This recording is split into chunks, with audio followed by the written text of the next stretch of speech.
Yes, people. It's your boy Shazad on the finished article. We're live. We're on Twitch. We're right here on Fight Night episode 6, and we've got a treat for you today. We're going to be talking about the card that was this weekend, the joke of a card it was. We're going to get our thoughts out on this today.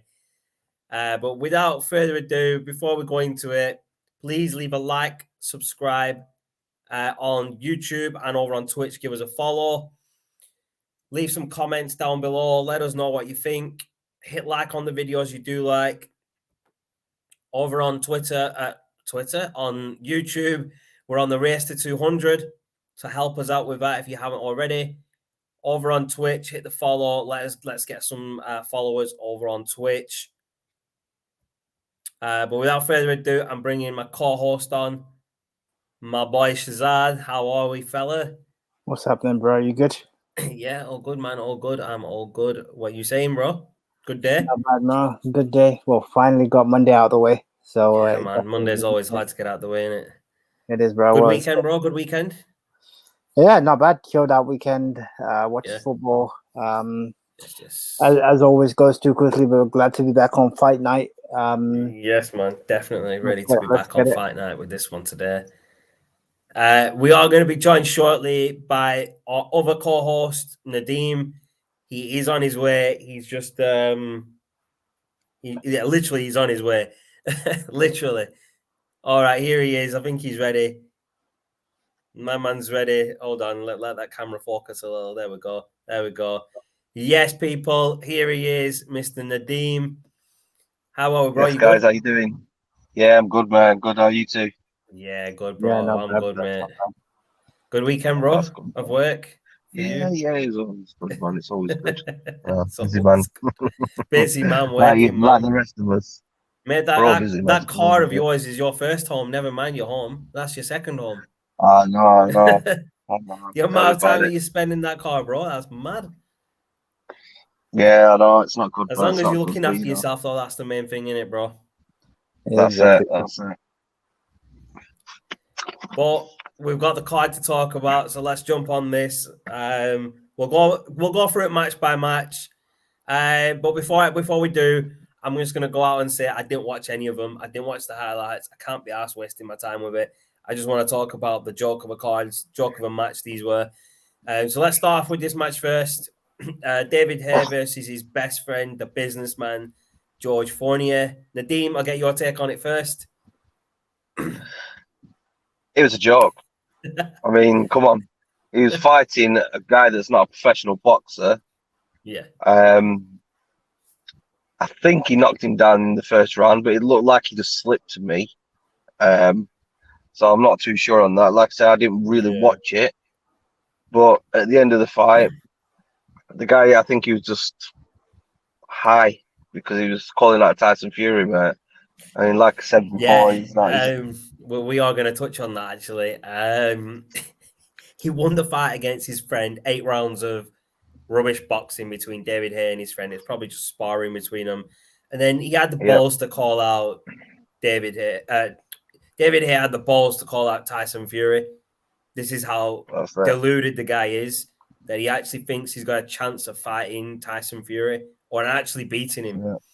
Yeah. But you are right, Nadeem. He knocked George Fournier down in the first round, I believe it were, where he couldn't finish the fight, but he let it drag out for 8 rounds. If he wanted to be taken more seriously, he should have done what Anderson Silva did to Tito Ortiz or what Belfort did to Evander Holyfield. But to be honest, I think that whole card was just OAPs coming out to get a payday. That's all it was. And they probably didn't even get that much money. I'm guessing there's not many people that really watched it, let's be honest. Come on. Who's going to pay for that? Come on. True. What about you, Shaz? Sorry, we left you out of the convo there, bro. I'll let you get your thoughts in on this match as well, bro. I'll let you get your thoughts in on this. Absolute waste of time. Thank God I didn't waste my time watching that. No one was gonna waste the time watching this, bro.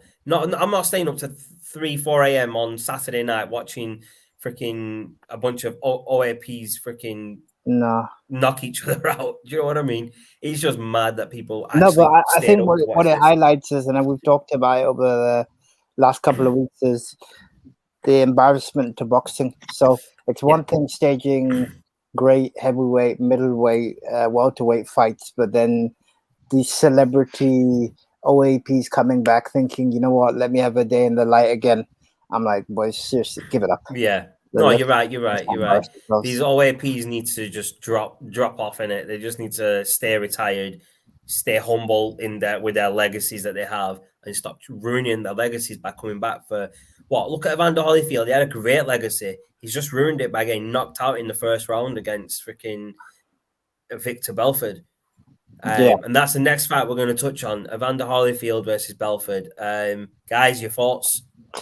So I saw the highlights of this on YouTube. Basically, Holyfield got knocked down in the first round pretty badly, and then the rest of the fight was a mismatch. Basically, wasn't it a first round win though? This one? Yeah, I mean, sorry, apologies, first round, but the point being, the point being, you got Holyfield, respected boxer. Why he's in a ring or who can he shouldn't have even been in. The guy's 58 years old, man. 58 years old, and he's come back for a match against Belfort and got banged out in the first round.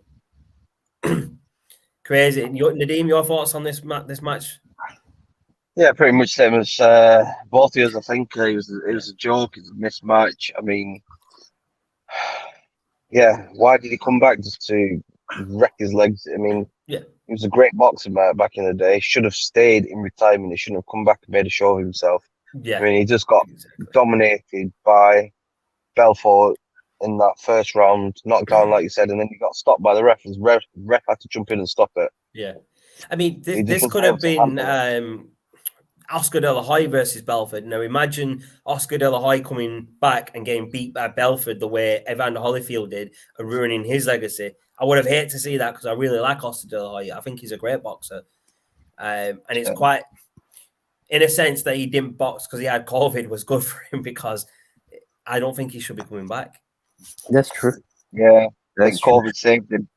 COVID saved him. Do you know what I mean? It's just one of them things. I don't think people like Oscar De La Hoya, Evander Holyfield, all of these boxers just should stay retired and let the boxers who are around now do the boxing. But like you said, they want a payday, they want some money, so they're jumping back in. But why don't they just do promoting? Why don't they become promoters like Frank Warren and all these other people? Why don't they just do jobs like that? Well, David Haye isn't he? I'm sure he's is he a promoter as well? Yeah, I'm sure he had Chisora. He is Chisora's promoter. You know, the funny thing is, David Haye is the problem with boxing. A guy that had his day. Flipping heck, David Haye is the problem with boxing. Yeah, just David Haye. Nobody else, people. Just David Haye. Just David Haye, simply because the guy can't stay out of the limelight. So just Chisora is his fighter. Man has to get his oar in. Now he's calling out Tyson Fury. Tyson Fury is looking at this guy thinking, hey, I want to unify the division, not put you to sleep again, mate. I'm literally saying I want to fight a youngster AJ. I don't want to fight an old head pensioner, mate. Friend. I mean, Tyson Fury taking a fight against David Haye would be an absolute joke. And I don't think Tyson Fury would do something like that because he wants to go for the titles. And fighting David Haye doesn't put him any closer to a title opportunity at all.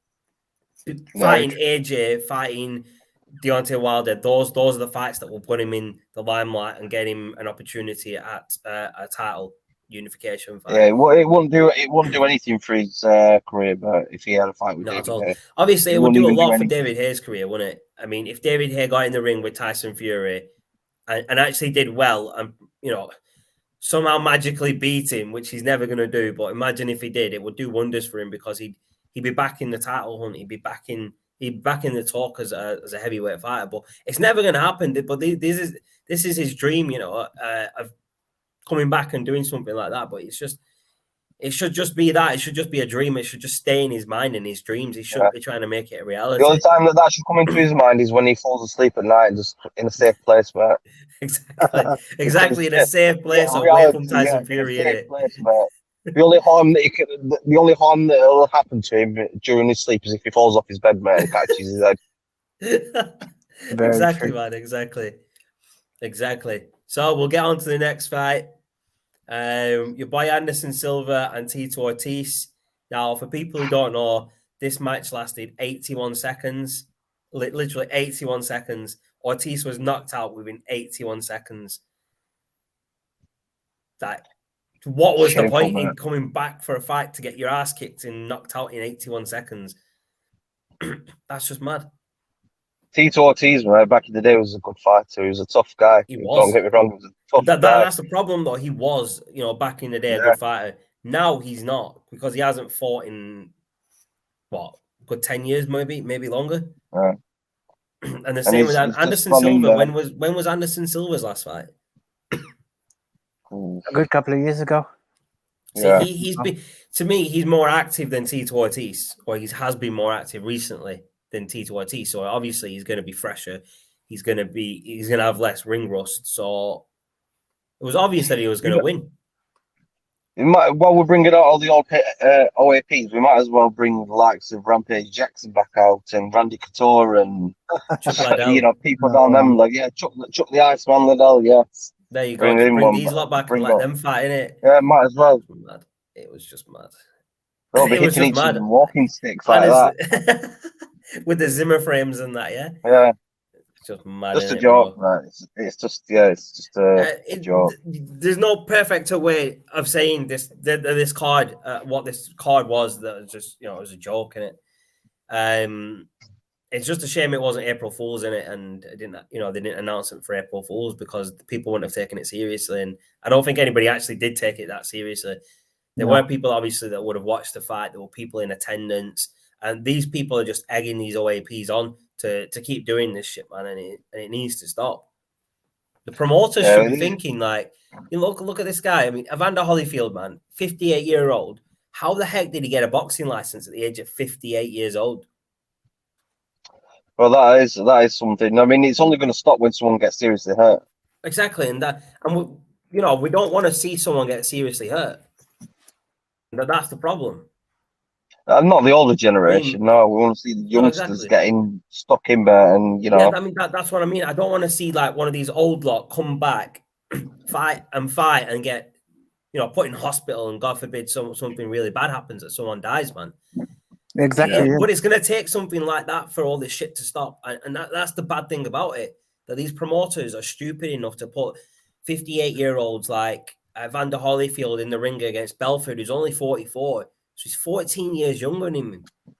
He could, and he's obviously done some serious damage that the referee had to stop the fight in the first round. Do you know what I mean? And it could have been a lot worse for Holyfield. Holyfield could have been hospitalized, and like I said, he could have been seriously injured, or he could have been no more. He could have died, man. It only takes out like one shot, like what happened with was it Nigel Benn and that other chap? What's the guy called? Yeah. He paralyzed. Yeah, I remember hearing about that. Wasn't paralyzed, was it? He was. It was really messed up, wasn't he? Afterwards, yeah. He had brain damage or something, and he couldn't box again. Brain damage, or something like that, weren't it? He couldn't speak, couldn't walk. He was. Yeah, no, I remember that. Yeah, it was just mad. It's just mad. It was a guy called McClellan. That's it. Yes, McClellan. Yeah. No. That's someone else, man. Nigel Benn. Yeah, no, Gerald McClellan. Yeah, he's Gerald. In 1995. In 95, is that who you mean? Yeah. Yeah, McClellan. Yes. He was forced to retire in 1995 after a severe brain injury suffered during his final fight against Nigel Benn. Documentary about it. There's a documentary about it, and it's it's sad to see, actually, because it is definitely in the end it showed Nigel Benn. He went back to the States. Mm-hmm. I think it was the States. To sat with him. And the guy didn't recognize him or anything. Yeah, no, exactly, man. It's just one of them things, man, that you don't want to see those type of things happen to boxers. No, and it will happen and to that's why elderly boxers if they don't. But that's why yes, boxing is dangerous, and the younger lot know obviously the consequences of getting in the ring. But the promoters and the boxing associations should do more to protect the retired lot by not letting them come back at the age of 58 to box a 44-year-old. Just random fight out of nowhere. Because, like I said, something really bad could have happened here to Evander Holyfield, and obviously it would have been the promoter's fault. It would have been the Boxing Association's fault, and also Evander Holyfield and his team for actually letting him come back at that age. So he's got a team around him. He's got people around him that are saying, yeah, at 58 years old, you can still do it. You can still box against a 44-year-old. You don't do that. You don't hype him up at that age. You'd be like, no, man, you're 58 years old. You shouldn't be boxing. The guy's 44. He can do some damage. Stay out of the ring. Stay retired. Protect your legacy. Protect yourself, innit? But like we've said, it's all about the money for these lot. The promoters would have been all over it just for the money. They wouldn't have been said, "Oh, Holyfield, don't do this." You're 58. The guy could really do some damage to you. You could really hurt yourself. You know what I mean? The promoters don't give a shit about things like that. It's all about the money for them. Yeah, but nowadays it's not just in boxing. We've seen it in football. We've seen it in all sports that basically self-interest is taking over. Especially in boxing, it's worse because you got your boy like Eddie Hearn who can't keep his hands out of his wallet because he wants to make money from YouTube. It's like saying, me and Chaz, we're YouTubers. Why don't we go and have a boxing fight? Yeah. Well, why don't let's we not go down that road, bro? Let's not talk about these YouTubers that fight, bro. Let's not go get brain damage and be stupid. Let's not talk about these YouTubers that box, bro, because that's another subject in itself, bro. Eddie Hearn, you pay me. Eddie Hearn's a dick. Eddie Hearn, you pay me to pay me to do the podcast, and we'll tell you how it's done. Yo, if Eddie Hearn wants me to box, I'll get in the ring for a couple of mil against Jake Paul or Logan Paul. I'll knock both of them out. Easy, bro. Easy. But that's the thing. Eddie Hearn would probably take something like that seriously, like I've just said, and actually say, "Oh yeah, this guy wants to fight Logan or Jake Paul. Let me get him in the ring with him." It's like, nah, man, just shut up, man, innit? Just don't go down that route, innit? That's it, man. That's the only way Jake Paul and Logan Paul get me in a ring is as a tag team with Nadeem, innit? McBull brothers against the others, innit? The Logan Paul and Jake Paul, innit, Nadeem? Yeah, I'd pay to watch that, bro. We'll do some swanton bombs off the top rope and that, yeah? I wouldn't even need shots, man. I'd just pass them, bro. I'd just be stood at the waiting to be tagged in.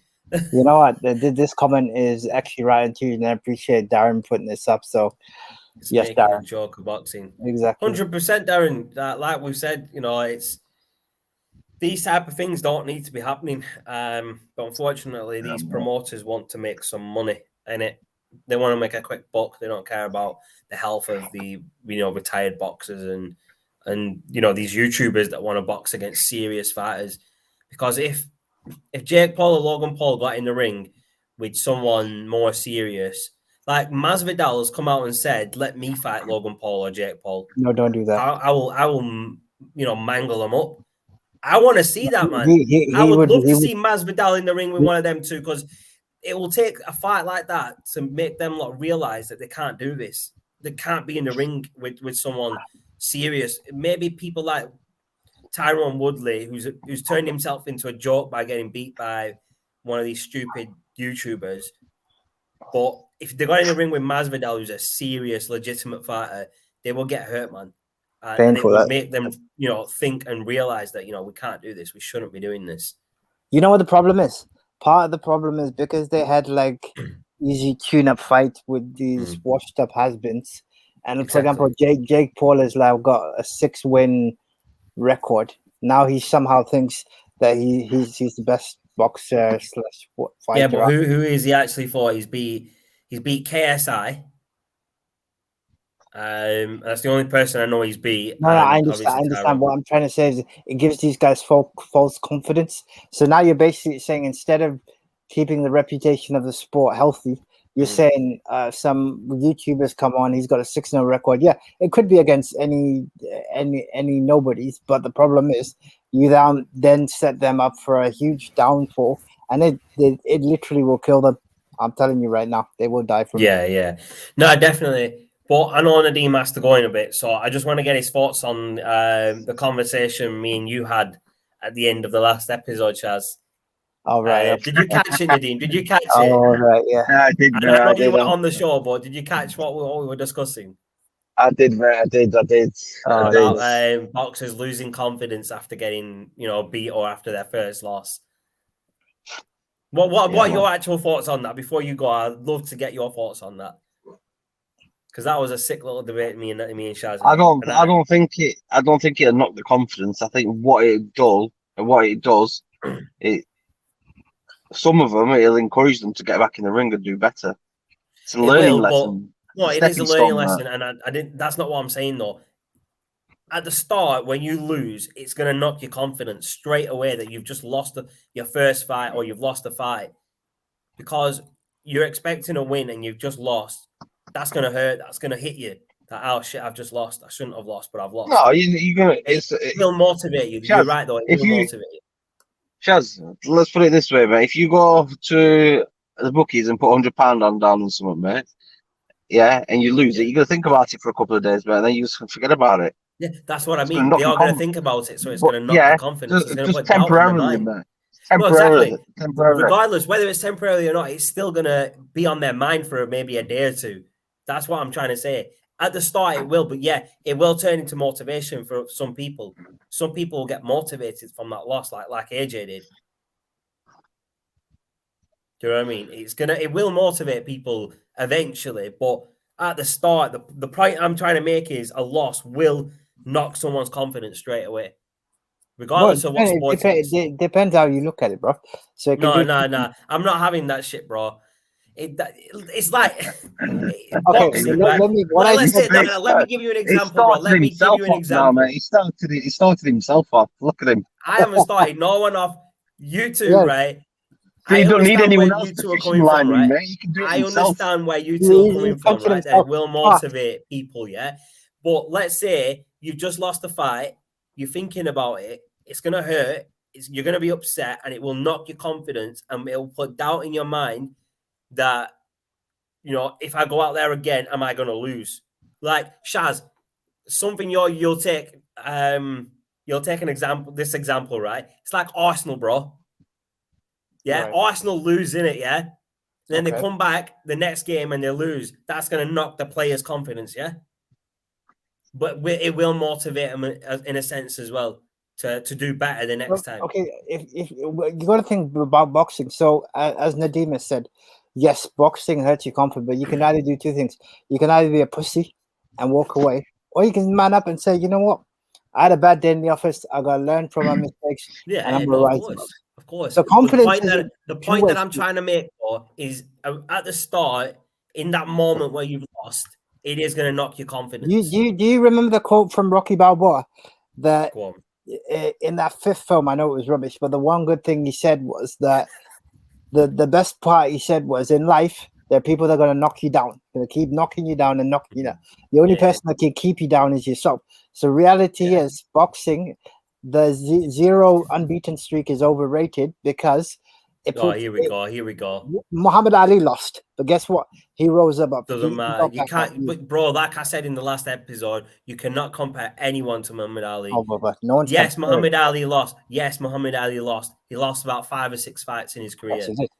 Right, but he's a human being. But those losses would have knocked his confidence. That's the point I'm trying to make. It did knock his confidence, but yes, it motivated him to do better. How do you know? How do I know? Obviously, bro. Listen, yeah. If you're a boxer, you're a fighter, you lose a fight, it's going to knock your confidence. Oh, I'm sorry, mate. I forgot. I forgot that you're a boxer, man. When did you get your license? Piss off. Piss right off. Listen, you can log off now, yeah? I know you need to go, so you can log off in it. Do one there. Man's got his boxing license, Shaz, and he hasn't even told us about it. Listen, I'll get my boxing license and I'll see you in the ring, bro. I'll put the gloves on. He got his boxing license. He's definitely dreaming like, what's it called? He's dreaming like David Haye there, mate. Tell you.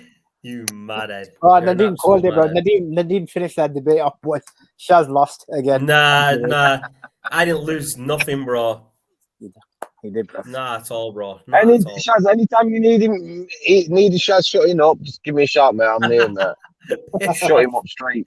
Piss off. You can log off now, yeah? I'll just wait till you log off, innit? Yeah. On that note, No, I'm anyway, joking, I do have to go, guys. It's been a blast as usual. Oh, Diddums, he has to And go. I'll look forward to the next one. No, Shaz, we're gunning for you next time, Shaz. You're gunning for me, yeah? Nice. Gunning for you, bro.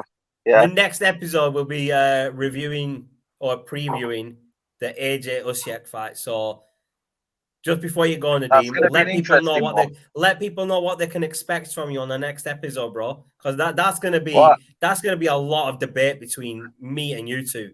Because you two are on AJ, yeah.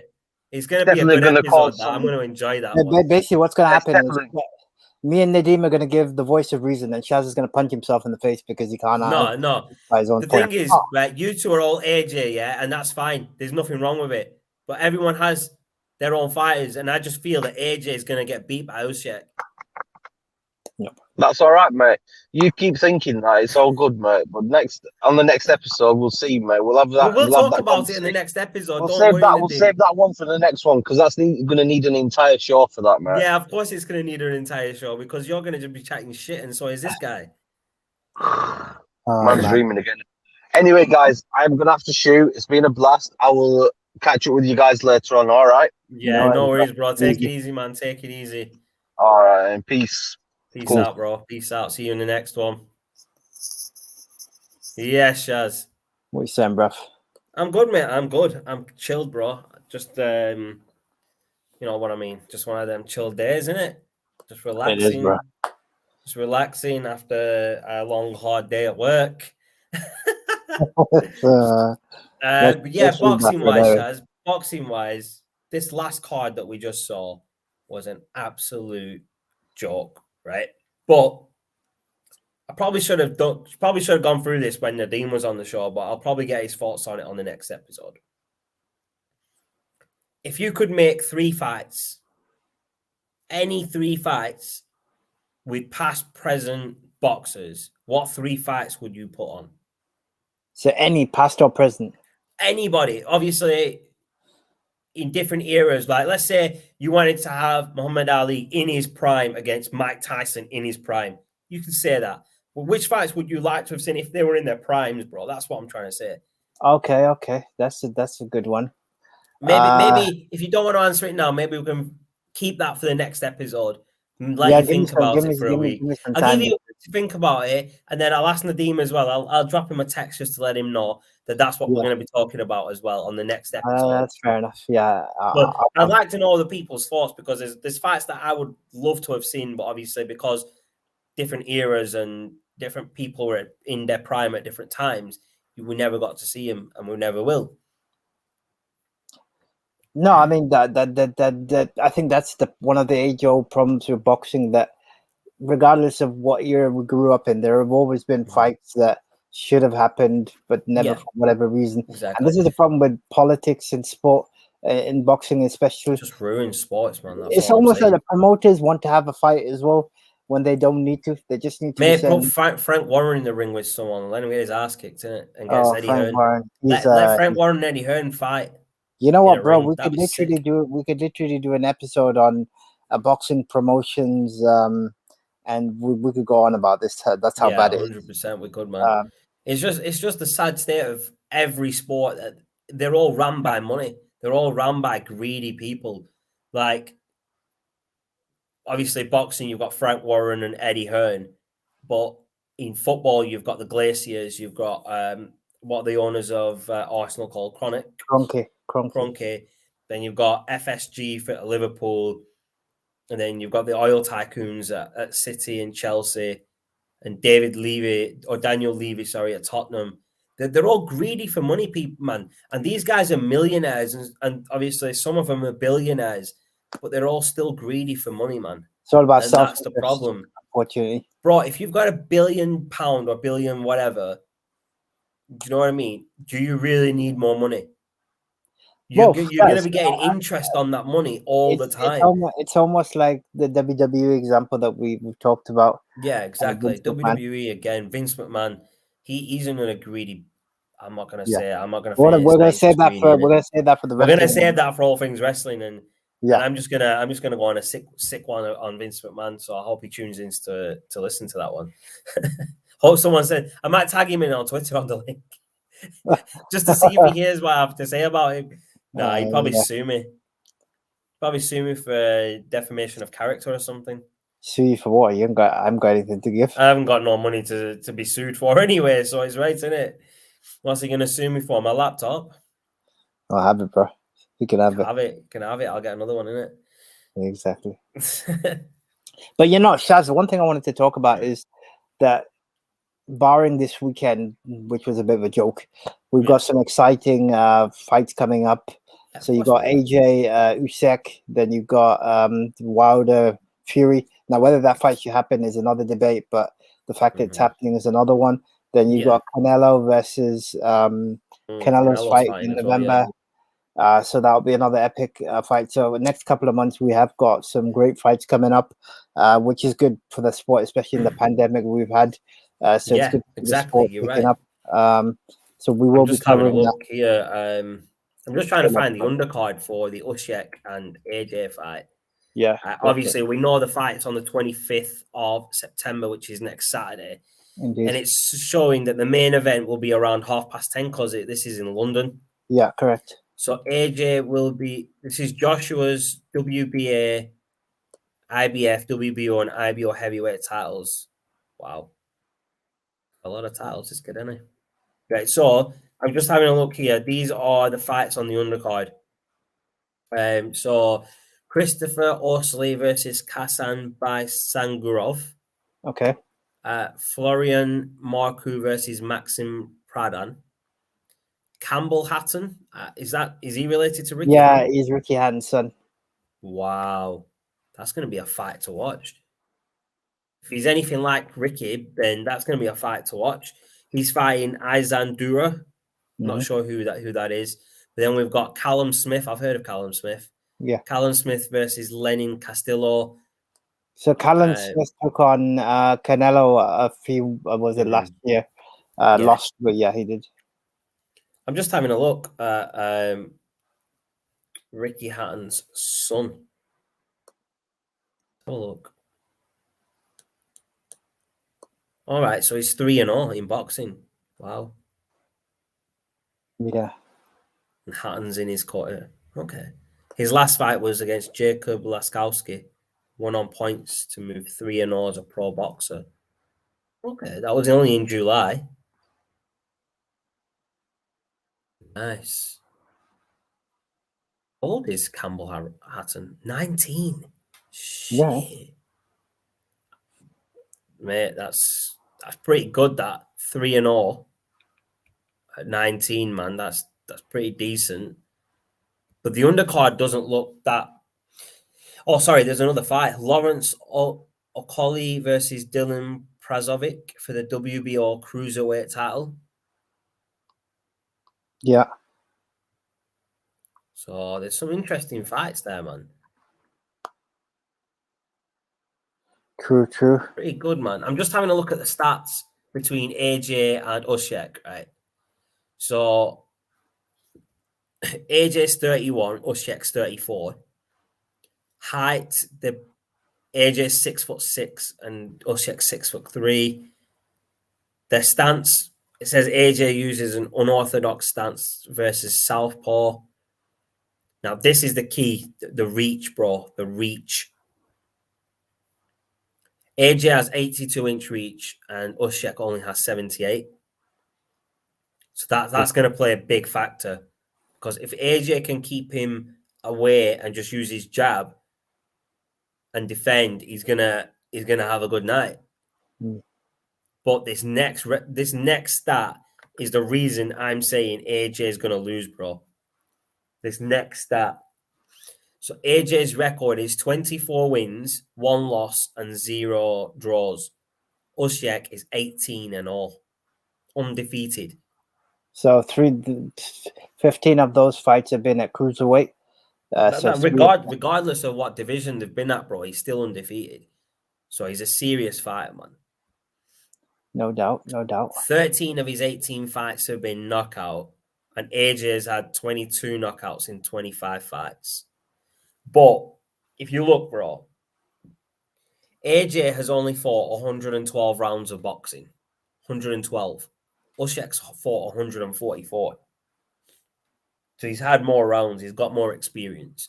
Yes, they were at a different division, but... So AJ knocks his opponents out because he was never forced to go to distance.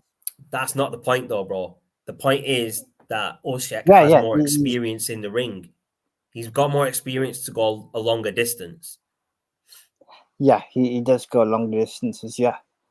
But the little thing that's worrying, that AJ's had 25 fights and Usyk's had 18, right? But they both debuted in 2013. They both debuted in the same year. AJ debuted in May and Usyk debuted in November. Mm-hmm. So there's a couple of months between them, but there's 7 fights AJ's had. That's more, 7 more fights, sorry. So AJ early in his career, when he started out the heavyweight, would be fighting. He was just fighting bums, bro. That's exactly. So his initial first 4 or 5 fights were actually they were within the first 2 years. So you know how this nowadays he only fights like once a year or maybe twice if you're lucky. Back then he was fighting almost 2-3 times a year because there were only 6-round fights. So that initially they start off at like 6 before they go on to the full 12 rounders. Okay. No, it's just one other thing that I want to talk about is your boy David Haye calling out Tyson Fury. Nadeem didn't really get a chance to talk about it before he left, but we do need to talk about this, bro. Yes, I know they had a fight scheduled, as you said, Shaz, in 2013, but it never went ahead due to David Haye's injuries. But if it did happen in 2013, bro, do you think Tyson Fury would have lost to David Haye? Let's be honest. No chance that he would have lost to him. No, I don't think he would have lost. I thought it would have been a good fight then because they were evenly matched in terms of both in their primes, whereas what you call David Haye now is past it, and Tyson Fury has become a lot more experienced boxer and smarter. 100%. So back then they were a bit raw and would have been a bit more gung ho. Whereas now, I'll be honest with you, if David Haye stood in the ring with Fury, I don't even want to imagine how bad David Haye would get it because Fury would dissect him. If you thought what he did to Wilder was bad, imagine what he would do to David Haye. That's the thing, bro. So Tyson Fury has never lost a fight. No, he's had 31 fights, 30 wins, and he's had that draw against Deontay Wilder. Correct. Yeah, he's never been beaten. No, that's true. So David Haye would never have beat him, even if it was 7-8 years ago and David Haye was in his prime. He still wouldn't have beat him because David Haye in his prime, he wasn't even that good anyway. Didn't he get beat off Audley Harrison? Yeah, I believe he lost to Audley Harrison beat him. Need to check that. Give me a second. I'm sure he did. So Audley Harrison, 38 fights, 31 wins and 7 losses, right? World title fight versus David Haye. 2010. So 11 years ago, Harrison. Let's have a look. No, Harrison was defeated by Haye. So he didn't lose to him. But the thing is, right, Audley Harrison retired in 2013. You've never even heard of a comeback from the guy. And I'm not saying he's a good fighter that he needs to come back. It's just David Haye may need to learn something from him to just stay retired, innit? That's part of the issue. That's part of David Haye's issue, that he can't stay out of the limelight and say, look, I had my time. He wants to stay in the spotlight. He wants the spotlight on himself. He's got a bit of an ego problem, so it's like 100%. He just can't. He's full of himself. Yeah, I'm like, he's got a big ego. Even though he's a promoter, he wants to be in the limelight. And a promoter being in the limelight is the wrong thing. You should have your boxers in the limelight. Like this card, if he promoted this card, these fighters that were on the card, not one of them were under his promotion. no, He that's could have true. had people under his promotion on the undercard to give him a fight, to give him an opportunity, but he couldn't even do that for him because he wanted all the spotlight for himself. And that's how much of a piece of shit he is, that he's a promoter and he just wants all the spotlight for himself. And he put none of his boxers or his clients on the undercard, which he could have easily done. Yeah. Correct. And that's why I don't like him, man. He could have put people from his promotion on the undercard and give him an opportunity here. Instead of putting Belfort and Evander Holyfield on and Ortiz and Silva on, he could have put people from his promotion. Who's he got on his promotion, bro? Who does he promote? David Haye currently, just Derek Chisora, I believe. Just Chisora. Okay, fair enough. I mean, at least he could have put Chisora on against somebody. Correct. Give him an opportunity.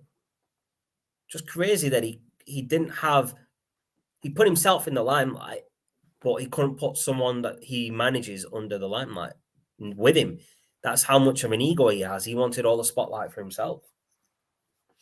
No, that's true. Is there anything else that we need to talk about boxing-wise, bro? I don't think there is. No, I think there's not been much boxing recently until like next week, innit?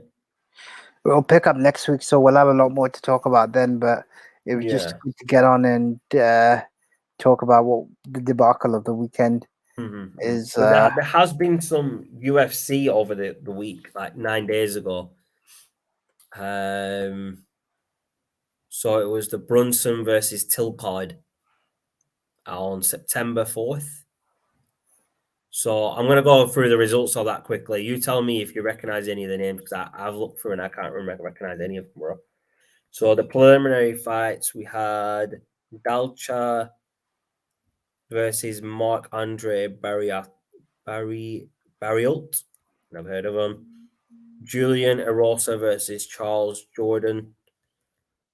Jake Shaw versus Sholinian. The women's flyweight division had Molly McCann versus Ji Yeon Kim. Then there was the main event card, which we might actually recognize some names on. Paddy Pimblett. I've heard that name. He's the Irish guy, isn't he? He's the Irish kid that people have been talking about. Yeah, he won first round. 4 minutes and 22 seconds into the first round, he beat Ven Gramini. We had another fight here: Modestas Bukauskas versus Khalil Runtree Jr. Runtree Jr. won that in the second round. Then we had Alex Morono versus David Zawada. Alex won that fight third round on decision. Oh, sorry, he didn't win. He on the third round. He won on decision. Sorry. The next fight: Tom Aspinall versus Sergey Spivak. TKO in the first round, 2.5 minutes in. Then the main event was Derek Brunson versus Darren Till, and Brunson won by submission in the third round. So they're not really that big, them fights. No. Besides the main event, right? I know Darren Till, and I don't know the guy who beat him. And that Paddy Pimblett, I've only heard that name in the news a little bit because he's just signed for UFC. And that's the only reason I know his name, because he's recently signed for UFC. He's a 26-year-old from Liverpool. Sorry, he's not Irish. He's the Liverpool kid. Yeah, I mean, I haven't really heard of him much. That's the thing. All I know is that he's an up and comer, and he's meant to be really exciting to watch. But he's a Scouse kid. But that's all I know of him. That's all I know of him. So UFC wise, it's still There's not really much to go on.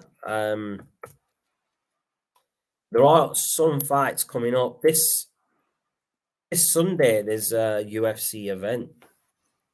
Okay. Let's see who's on the card. There's no one I know on the undercard. At the main event card. It looks like the main event is light heavyweight Anthony Smith versus Ryan Spann.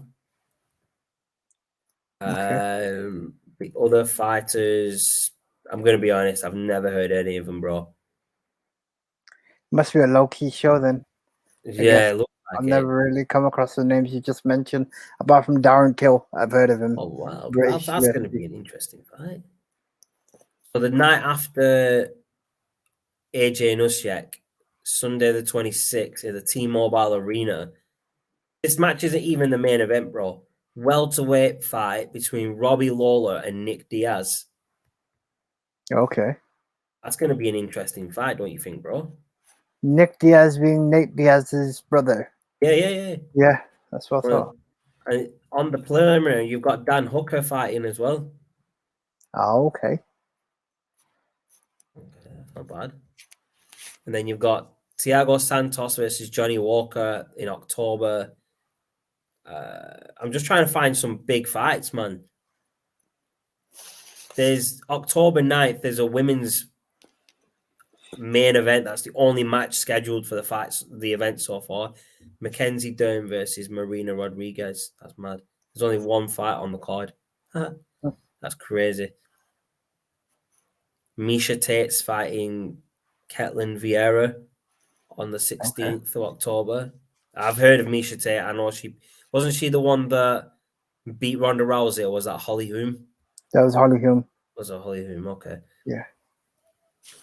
I'm just trying to find some decent UFC fights, but there's none, bro. Okay, here we go. The next big event, Saturday, November 6th at Madison Square Garden, Kamaru Usman versus Colby Covington. And Heavyweight, right? Welterweight main event. Okay. And then there's a lightweight fight, Justin Gaethje versus Michael Chandler. I think that'll be a good fight. Mm-hmm.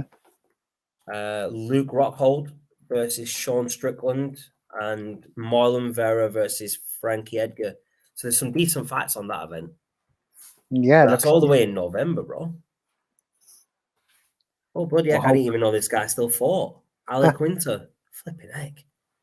He's on the preliminary card. Fair enough. Alec Winter versus Bobby Green. Flipping heck, that's mad. That's crazy, man. So there's quite a few good fights coming up UFC wise, but that event in November looks like the big event that they're heading for. But yeah, man, there's not much else boxing or UFC wise that we can really talk about right now. Next week, as I said, we are going to be doing a preview of the AJ versus Usyk fight, and we'll run down the undercard.